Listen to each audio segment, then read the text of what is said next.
within the region continue to show an increasing trend. In week 48 alone, over 35,000 new deaths were reported from across the region. Whilst we are seeing a slight decrease in the number of cases in Western Europe, this does not mean the entire WHO European region faces an improvement in the epidemiological situation. The resurgence is moving eastward, with the hardest hit countries now in Central and Southern Europe. These reports are of grave concern, a stark reminder of the fact that the vast majority of us remain susceptible to the virus. Seroprevalence surveys suggest that in most countries, less than 1 in 10 has been infected with the virus. This is a time for responsible leadership. To those countries seeing a decline in transmission, use this time wisely. Consider scaling up the public health infrastructure and preparing for the next surge. Ask what can be improved to help us manage better in the future.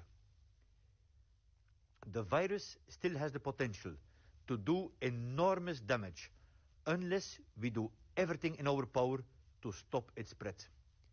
And part of the solution will be vaccination.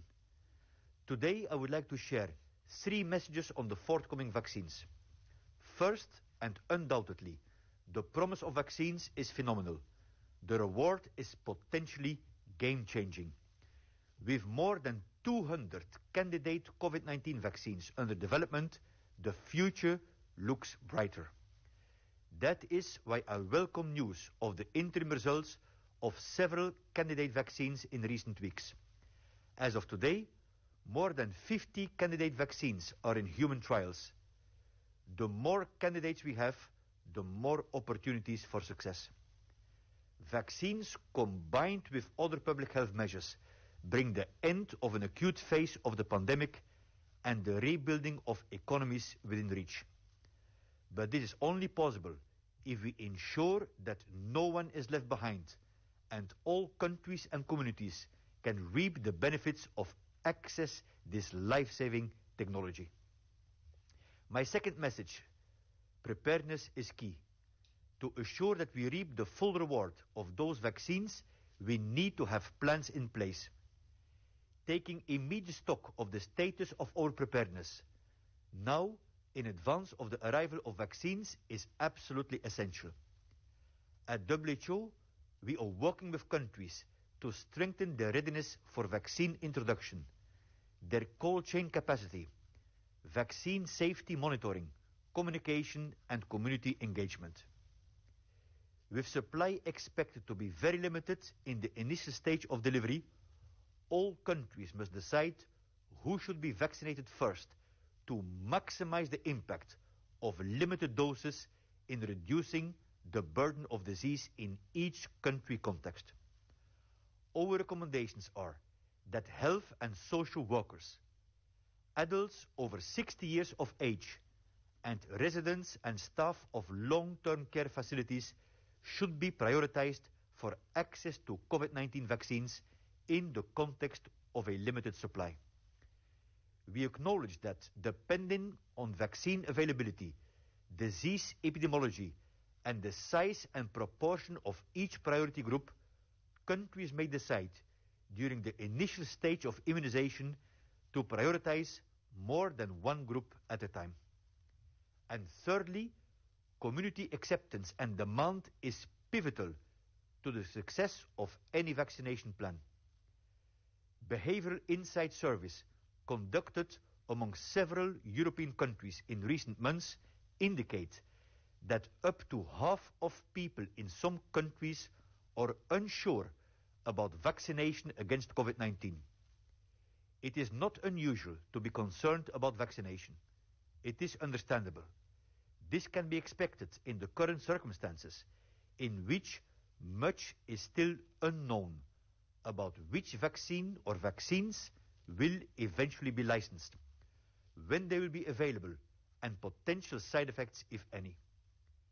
I urge you to seek reliable information from trustworthy sources. Don't be part of a misinformation infodemic. Vaccination saves lives. Fear endangers them. All information and data from the clinical trials will be thoroughly assessed for quality, safety and efficacy by national regulatory authorities before a vaccine is licensed for use.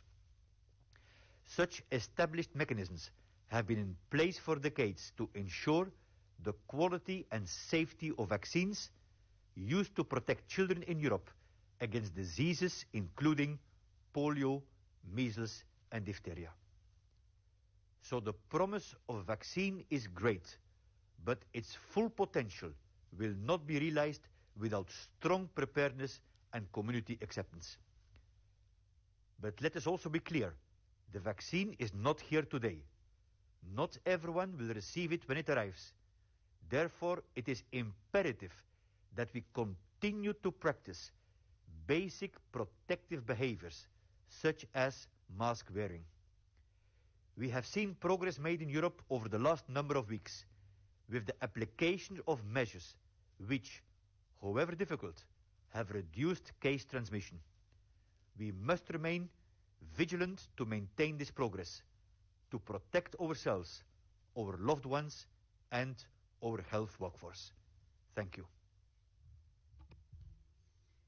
Thank you very much, Dr. Kluge. We will publish the text of Dr. Kluge's statement on WHO European website in about an hour. If you need it urgently, please send an email to the contacts, including in the media invitation, and our team will send it to you urgently.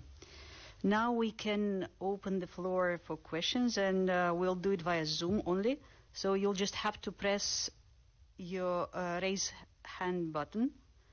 I'm getting some raised hands online and some questions submitted in advance, and I'll try to combine and alternate both lists so that everybody has a chance to raise a question. And let me start with the written questions. The first one comes from Linda Kennedy. She's representing International Broadcast Agency Future Story News. And the question is the following. I'm reading the original version.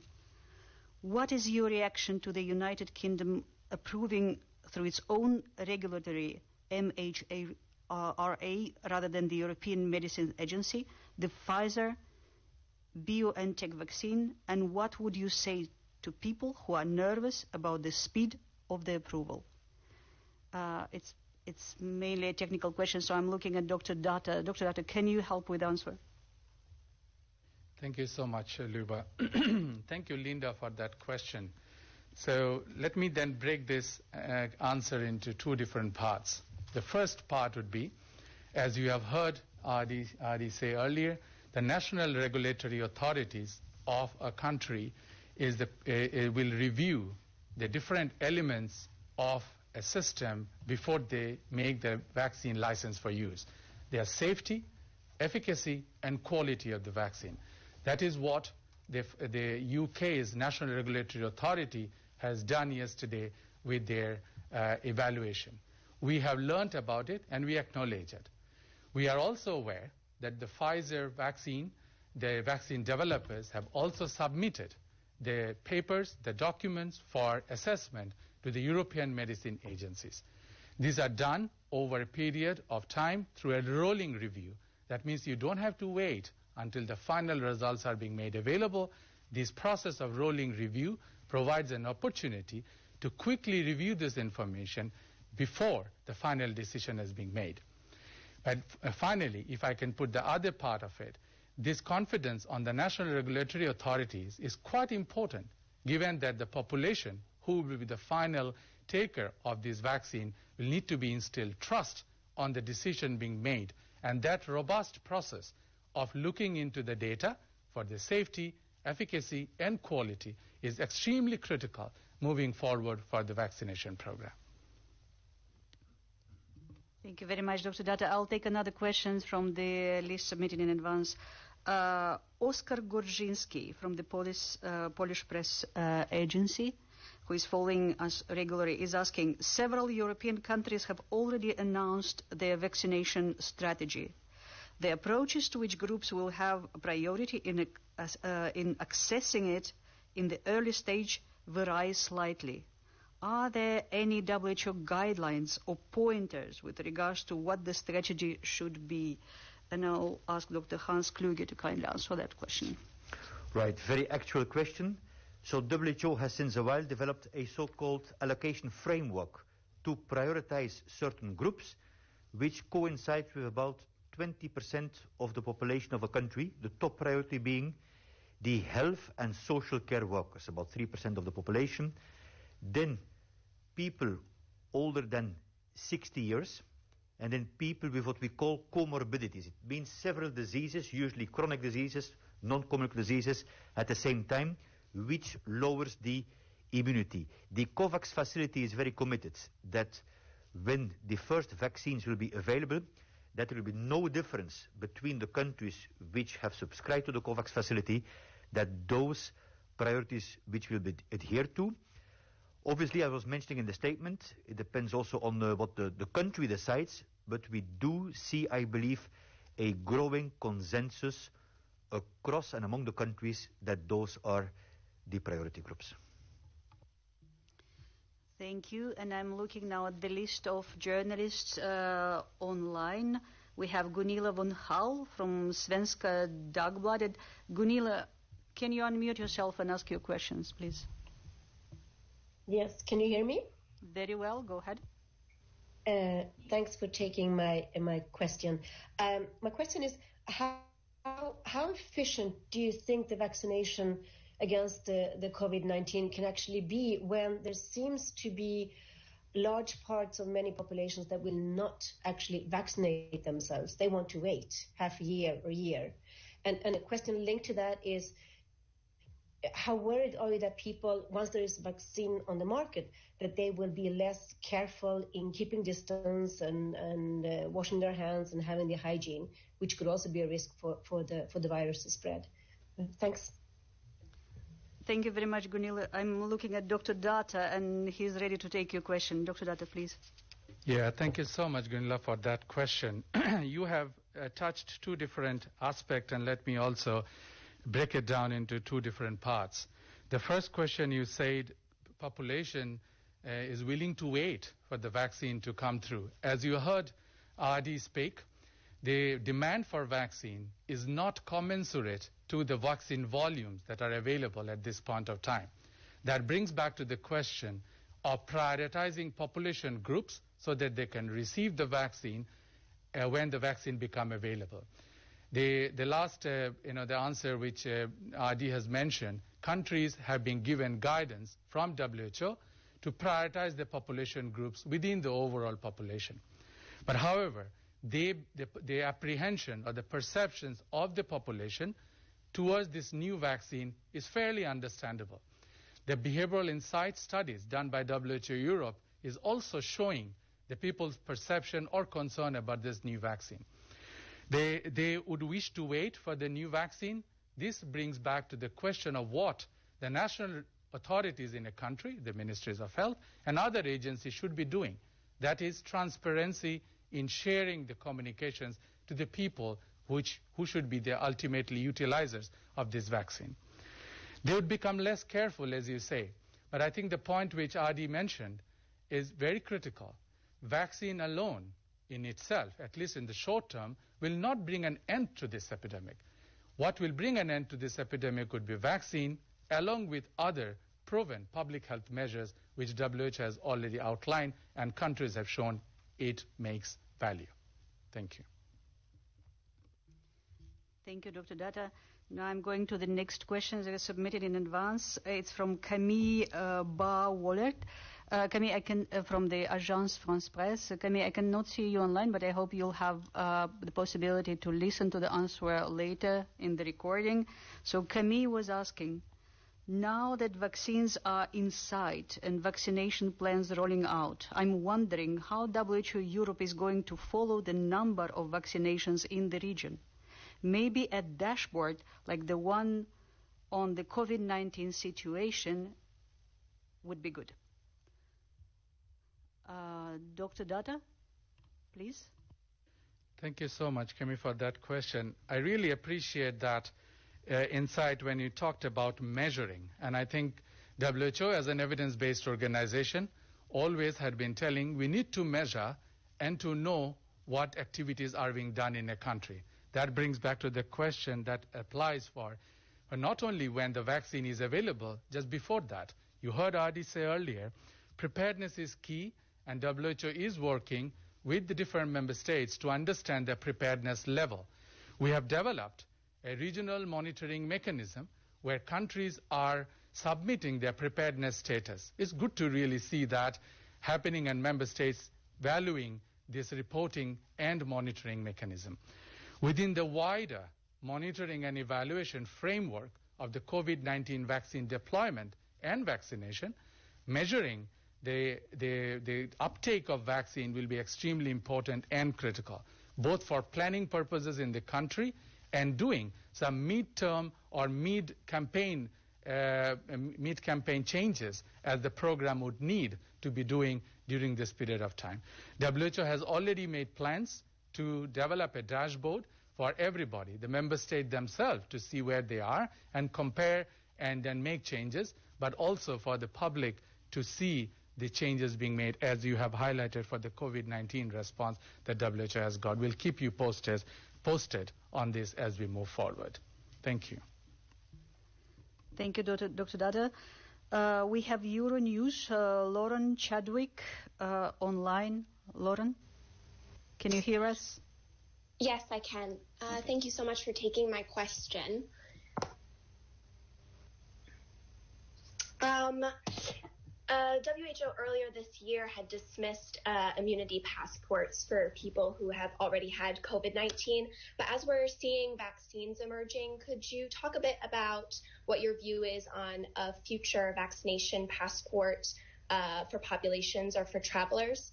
And then my second question, if I may, the ECDC noted in a report yesterday that the prevalence of SARS-CoV-2 in travelers is estimated to be lower than in the general population. Do you support testing at airports and for international travel, especially when transmission is not at the same intensity between countries? Thank you so much. Thank you very much, Lauren. Dr. Smallwood, have you heard the question well? Because I would like to pass it on to you. Do you want to repeat? Is okay? Yes, I heard the question. Thank you, Luba. And I would also invite my colleague Siddhartha to say something about vaccines. At the moment, WHO's recommendation has not changed. We do not recommend immunity passports, nor do we recommend testing as a means to prevent transmission across borders. What we do recommend is that countries look at the data on transmission, both within their countries and beyond their borders, and adjust their travel guidance to people accordingly. The other key component is, of course, to prevent people who are isolated because they are COVID patients, or to prevent people who are in quarantine because they've been exposed to a case from traveling at all. And that is the crucial importance here. Indeed, when it comes to the prevalence among international travelers, those tend to be lower than the prevalence in some countries, depending obviously on the country itself. So this is really important to take into account when defining testing within populations in general. And that's why certain tests are less appropriate for international travel, such as rapid diagnostic tests that detect antigens. Thank you very much, Dr. Smallwood. Dr. Datta, any additional information? Yeah, thank you so much. And building upon what Katie mentioned, for the vaccination passport for the travelers, just to let Lauren know that we are looking very closely into the use of technology in this COVID-19 response. And one of them is how can we work with member states towards something called e-vaccination certificate, an electronic vaccination certificate.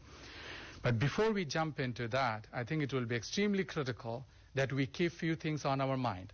One, use of technology vis-a-vis the different legislative framework that exists in a country. The second one is the programmatic feasibility of implementing it across the globe or even across the WHO European region. These things are also to be coupled while planning for it at the capacity of the health system at this point of time to respond to any new innovations while they are already engaged in COVID-19 response. We are working very closely with the European Commission and the European CDC to understand and learn about some new technologies and innovations being already done in several countries of the European region. As you would know, WHO has signed a contract or a memorandum of understanding with Estonia to look through these digital innovations in COVID-19 response. One of them is this entire vaccination certificate. As we work together to the member states on this, we'll be very happy to keep you posted on thereafter. Luba, over to you. Thank you very much, both of you. Dr. Kluge, I have a question for you from Ioannis Gorantis from Inside Story in Greece. And Ioannis is asking the following. Dear Dr. Kluge, thank you for taking my question. Yesterday, you sent a message to the Greek people asking them to do everything in their power to stop the spread. Ioannis is talking about a press statement Dr. Kluge distributed yesterday to the Greek media. But the vast majority of Greek population, as most of the people all over Europe, are doing their best by abiding to strict rules for months. What about the governments? Do you believe that they are doing their part, especially in terms of mass testing, adequate contact tracing and isolation? And finally, do you agree that by constantly blaming the public, we may have the opposite results? Evcharisto Poli. So, number of points here. We all have to do our share. As I was mentioning, with the arrival of the vaccine, this is not the end of the pandemic. So everyone in the population, please to adhere to the public health and social measures, the basics. The hand washing, the cough hygiene, the physical distancing, stay home if sick policy, and the generalized mask wearings and avoiding large social gatherings. We do not blame the people, even the people that or upon occasionally not following or let's say fatigue, they're tired, because we see this in many European countries, the pandemic fatigue. We have to understand which part of the population in particularly has problems to adhere to the measures and also is unsure about the COVID-19 vaccine, and to engage them. And we do have quite some experience from similar situations, for example, the last years with measles, particularly in the European Union. So we need everyone on board, just like we need, I was mentioning, responsible leadership by the government. Now I see that the governments in Europe are really mobilizing their technical, operational, political instruments to do whatever they can. And on the daily basis, I am talking to ministers, prime ministers, presidents, recently with Minister of Health, Vasilis Kikilias, who also came during the pandemic crisis to Copenhagen to further strengthen our collaboration, and now developing also together a national vaccination plan. Finally, I want to thank and express my great admiration to the Greek people. The Greek people have done a lot, but this is the time. We're almost there, but still we need the next months to stand together to protect ourselves, but also the families around us. Very much, Dr. Kluge. We have Esmir Milovic from N1 TV Bosnia with his questions online. Esmir, can you unmute yourself, please? Yes, thank you, Luba. My question is probably for Dr. Kluge, but also for Dr. Nata. The one is, do we know when the regulators in Europe will give a green light for vaccines here in the continent? depending on their regulatory bodies and everything else? And the second question, Dr. Kluge, can you go a bit further on your comment regarding Southern Europe, because just we learned that Croatia has 4,500 new cases today. Bosnia has 1,100 cases. So how do you see the situation in Southern Europe? Thanks. Thank you very much, Ismir, because we have both technical and general parts of the question, so I'll basically ask everybody to contribute. Who wants to start? Right. I will start, Ismir. Indeed, yes, am I concerned? I'm definitely concerned, but not only about Southern Europe, but also across the region. Why? Because the virus has not gone away. So that's why one of the points, when first of all, countries need gradually to implement restrictive measures. We are not advocating for a lockdown, which is a shutdown, but gradually, depending on the severity of transmission in the community, to be stricter. At the same time, what we learned since March is when governments are putting some kind of lockdown to do a mitigation of the risks for collateral damage, mental health, domestic, gender-based violence, people losing their job, they need microeconomic support, children with disabilities, and so on. And we do have frameworks. But in a nutshell, Izmir, we know what works. We know what needs to be done. In countries where the governments were decisive and promptly implementing measures, the transmission has been pushed back. But where governments were in, let's say, hesitating, or there was partisanship, it has not worked. And one of the key issues we know, which is low technology and which is cheap, is a generalized mask wearing and a strict control on social gatherings, including on religious gatherings like mass funerals. Thank you. Dr. Smallwood, can you also add something on the numbers that Ismir was interested in Croatia?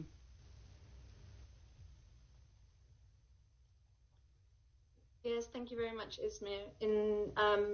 As the regional director highlighted, the whole epidemiologic situation in Europe remains fragile. We cannot say we're in a stable situation across the whole region at the moment. But what we have seen over the past few weeks is that mainly in Western Europe, where we saw a very significant increase in transmission earlier, that the restrictive measures that were brought in, some of them really quite robust, have brought down the numbers of cases, have brought down the numbers of hospitalizations, and have brought down the positivity of positive tests recorded on a weekly basis.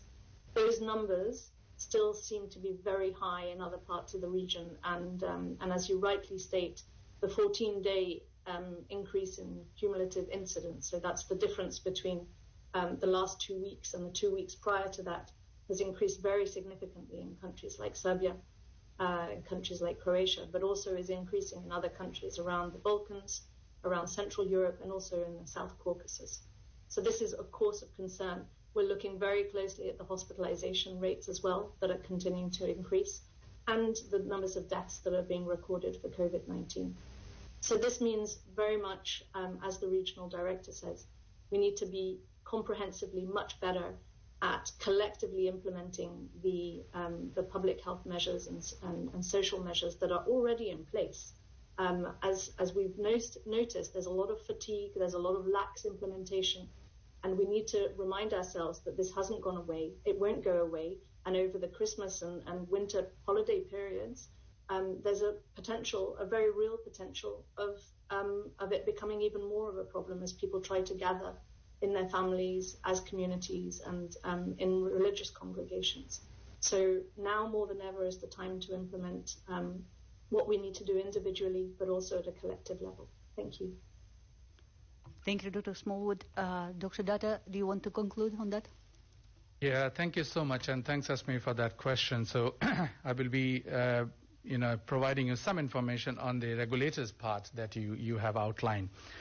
So you have asked us a particular date, and just to let you know that the context is that the regulatory authorities will need to really take some time to review very closely of all the three different elements that I have mentioned in my earlier reply: the safety of the vaccine, the efficacy of the vaccine, and the quality of vaccine.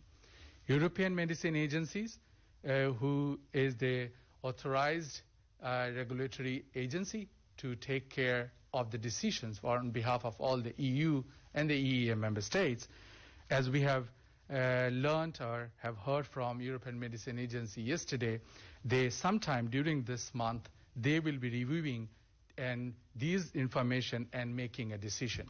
However, in the same context, the evaluation of the Pfizer vaccine, which was done by the UK's National Regulatory Authority, both WHO and European Medicine Agency have reached out to the UK for sharing of this information. This is extremely important that we do see the value of having a rolling review of the results of this vaccine and other vaccines as well, which is coming up, so that we can reduce the time taken for vaccines for license to use. The last part would be, I think it is important that we send the message out that this decision is a big decision by any of the national regulatory authorities, because it will instill trust in the system and all the population who will be receiving this vaccine. So it's extremely important that this process is robust, process is based on evidence, and a decision is being made and shared in a transparent mode. Thank you. Thank you so much for a comprehensive answer. And now we just a small note for Roland Manthorpe and Stefano Valentino. Can you please add your media title outlets, because I cannot see if you are media representatives. If you cannot do it on Zoom identifier, please send them by chat. I'll check the chat. So now I'm taking Tony Waterman from CGTN. Tony.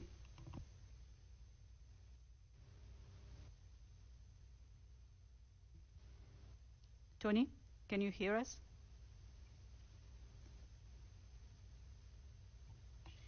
Okay, I can now. Thank you very much. I just wanted to touch base again about the UK approval, because some have suggested that it was hasty in approving the Pfizer-BioNTech vaccine, including the former head of the EMA. And I wonder if you think that the approval was hasty, and even if you don't, if there is an appearance for the public of swiftness in this approval, if that is going to end up undermining one of the pillars of vaccination, which, as you've mentioned, is instilling this trust and confidence in the vaccine itself. Thank you.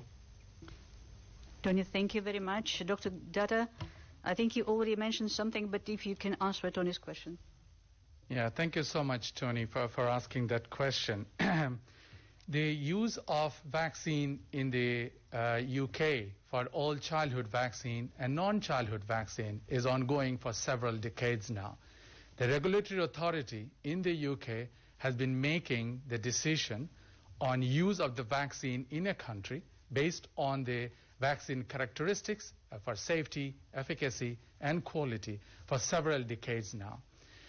The process of using a vaccine or authorizing a vaccine for use in a country is done very routinely by the regulatory authorities in every country in the globe, including the UK. As we have taken a note of the decision being made by the UK's National Regulatory Authority, WHO is also in touch with European medicine agencies and also the UK's authority to understand the decision-making process. The process was shared, the decision-making process was shared also with the general public and also with the healthcare professionals on the different modalities that were being assessed, and the final decision being made by the regulatory authority of UK yesterday. Okay, thank you very much. Now we have Stefano Valentino from Vox Europe who wants to ask a question. Please, Stefano. Yeah.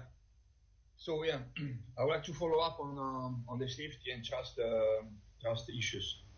So, as you know, the contracts signed by the European Commission and the pharmaceutical companies, they provide for the governments basically to cover the damages produced potentially by side effect of the vaccines. And these pharmaceutical companies wanted to have this provision in the contract saying precisely that the vaccine were developed very fast, and then they don't want to be responsible of the effect of the fact that the vaccine was developed so fast. So, don't you think that this provision as such doesn't really build great confidence in people? And secondly, I heard by many experts that around the world there is not enough manufacturing capacity to produce vaccines for everyone.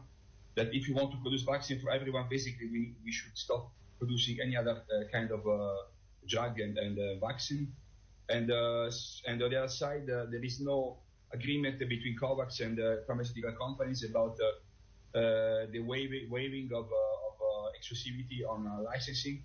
And so combining the limited manufacturing capacity and the fact that there is no sub-licensing agreement, don't you think that this will make pressure and the price will not be so low enough to make the vaccine affordable for everyone? Thank you very much, Stefano. I think it's because it's in continuation with the previous question. Maybe Dr. Datta can help. Please, Dr. Datta. Thank you so much, Stefano. You had several components in your question. I will try to see if I can cover. The first thing, let me tell you, you talked about at the end about affordability.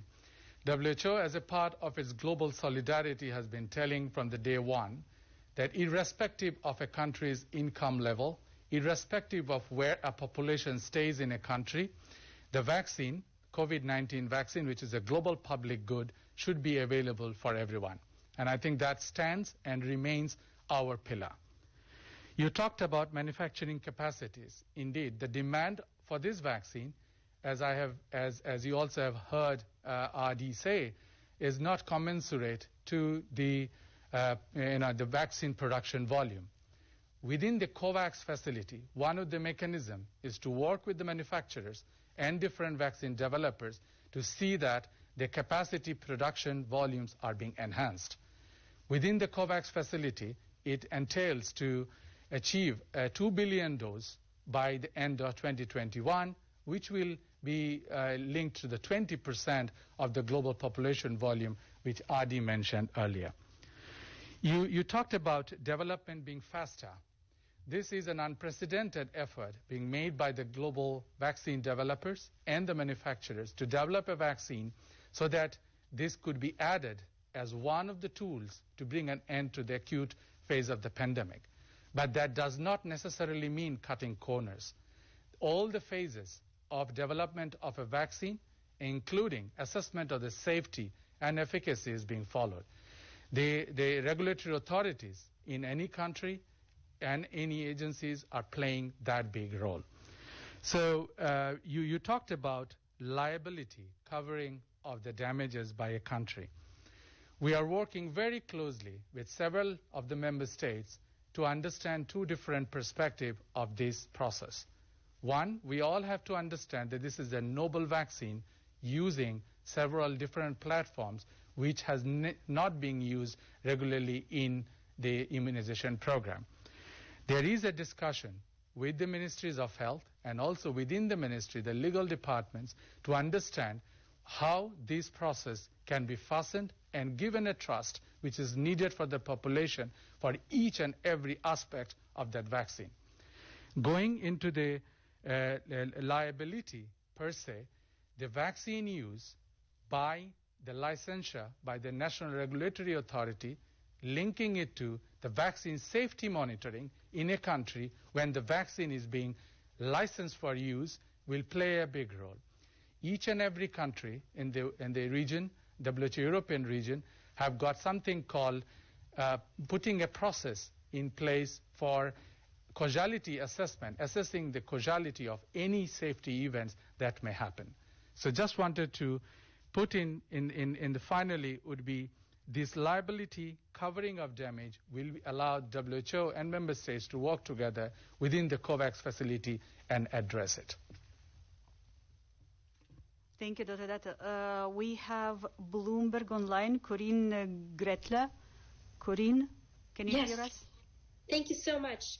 I have a question on your vaccination dashboard, just to get an idea of what exactly will be available. Will the data collected include subcategories like age, like professions like healthcare workers or nursing home residents, which vaccine it was? Will there be vaccination rates net and per capita, and links to government sources? Just kind of an idea, because I know everyone else is preparing, but so are we in the news business. Corinne, thank you very much. A very important question. Dr. Datta, if you can help. Thank you, Corinne, for that question. At this point of time, what we can say is within the wider monitoring and evaluation framework for the COVID-19 vaccine deployment and vaccination, obviously there will be a desire by the global community to understand quickly a few things. Number one, which are the population groups that a country is prioritizing when the vaccine doses are limited? And then what is the vaccination uptake in that population, in those population groups when the country starts implementing the vaccine? Moving into your subcategorization of the population groups is, I'm sure each and every country will look into it much more detail, because that is where the action will happen. If any changes have to be done in the vaccination strategy, that is where those information will come handy. I also understand and appreciate the global appetite to learn further on this. We have to also be cautious that the health system should be able to detect and to enumerate these different subcategories and then provide the information. We are working with our member states on two different fronts with the vaccine dashboard and the vaccine data. One is, what are the information that would be needed for policy and planning purposes? The other one is, what is needed to make implementation effective? The resident care facilities and the health workers at risk and people more than 60 years, as you have heard RD say, these are the priority groups, and we will be monitoring that information very closely. And as the system matures, I think the other different elements will be added onto it. Thank you. Thanks a lot. Dear panelists, we have 15 minutes to go and 3 more questions. I can see Roland is online and he added his media title. Thank you very much, Roland, but I cannot see your hand. If you're still interested, please raise your hand. Now we have Karen Wolfson from World Health Alert Crisis. Karen, if possible, a very short question. Karen, can you hear us? Unmute. Can you hear me? Very well, go on. If possible, very short. You can hear me now? Very well. Go ahead, Karen. Okay. My name is Karen Wilson from World Health Alert Crisis. Good morning. The vaccine development is very positive. However, given the acceleration of COVID-19 with over 12,000 deaths reported in the last 24 hours and reaching a tragic 1.5 million deaths worldwide today, first of all, do you think the WHO should be course correcting? Given the data, it shows that schools are the overwhelming drivers of the second wave, with infections in 10 to 18-year-olds in particular. And a teenager died in England yesterday who had no underlying conditions. I mean, there's more than one, but that was yesterday. Transmission in schools, should they go on to remote learning? That's what the WHO originally says. And the virus is currently running wild in UK schools. Do you think the UK should course correct in order to underline where there is community transmission that 10 to 18-year-olds should go onto remote? It's causing a great deal of stress for many, many children all across the UK, many, many parents who are threatened with fines if they don't send their children into school because they're worried about COVID. And many children... Karen, I'm very sorry I have to stop you because we have only 10 minutes to go. So we understood the question and we'll answer it right away. Thank you so much. And I'll let Dr. Kluge start and then Dr. Smallwood, if you have anything to add, please. Very actual point, Karen. And good morning. Thank you for joining us. So the advice has been to try to keep schools open as long as possible. But there is more and more evidence indeed, and we have been putting this out consistently, that the primary schools in particularly are not drivers but followers of the transmission. But as you are telling yourself, with secondary schools, with universities, the picture is different.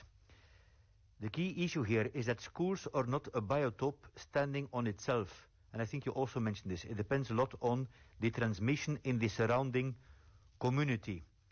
And then in a number of outbreaks, what was documented is that the transmission of the virus is ongoing when the children are leaving the school gates, that it's linked with socializing once that the kids get out of the school, also the transport issues, but there is still a lot of research ongoing. So we're playing this very shortly on the ball with the new evidence, and in fact, next week there will be the second region-wide high-level meeting, which I will co-chair with the Minister of Health of Italy, Roberto Speranza, with the 53 Ministers of Health and also Education to look into this matter, and particularly then with which measures to be put in place, going from alternating smaller groups, the basic public health measures of physical distancing. But what we say that if schools are to be closed, that the big lesson learned this time is to pay special attention to the children with disabilities, with special needs, which were left alone in the first wave. Thank you, Dr. Kluge. I'm looking at this screen. Dr. Smallwood, if you have anything to add, if not, we move on. You do. Go ahead. Yes, I just want to underline something that the regional director alluded to, but is key here. To bring transmission down in schools, we need to bring transmission down in communities. And this needs to be the main emphasis of our efforts. Keeping the schools open is possible if we bring transmission levels down to appropriate levels. And this needs to continue. There's been positive signs in the UK. We must recognise that. There's been positive signs in other countries. This needs to be sustained. Governments need to take very clear, responsible decisions, including over the holiday periods that are coming up, to not waste that effort. Thank you. Thank you very much. And we now can go for a second round of questions, and I'm very glad to do so because actually I just got an email from Camille from Agence France Presse with a quite recurrent question. I'll read it. This is a time for, Dr. Kluge, you said that this is a time for responsible leadership. To those countries seeing a decline in transmission, use this time wisely, you said. Consider scaling up the public health infrastructure and preparing for the next surge. Ask what can be improved to help us manage better in the future. Now, Camille's question. Does it mean countries need to prepare for a third wave? And she also has a next one about the vaccination. How many people could be vaccinated in Europe around the first quarter and the whole of 21? So the first question, I guess, is for Dr. Kluge, and the second, Dr. Data, if you could help and advise. Thank you. Thank you, Camille. Frankly speaking, whether it is a first wave, a second wave, or a third wave is a little bit less relevant. We see this as one pandemic, one big swell. But the question itself is very relevant because we're looking, many of us, towards the holiday season, towards Christmas, whether it's call it a third wave or a Christmas wave. So the question we have to ask ourselves is, if we're going to come together, or we're thinking about an activity during which transmission can happen, we have to ask the question, is it really necessary, for example, to go skiing, number one? Number two, can it be postponed? And number three, can it be done differently? Because if the restrictive measures are being eased and the basic public health measures are not adhered to, whatever the country in the region or globally, absolutely there will be again an increase because the vaccine will come too late for this winter.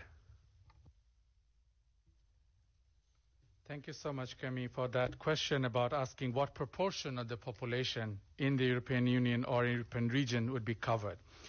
So just to highlight, the decision lies with our member states to prioritize the population groups, which will indicate what proportion of the total population will be covered in a country with the available vaccine.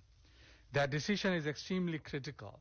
Any decision made in a country on the proportion of population or a population group is dependent on the vaccine availability.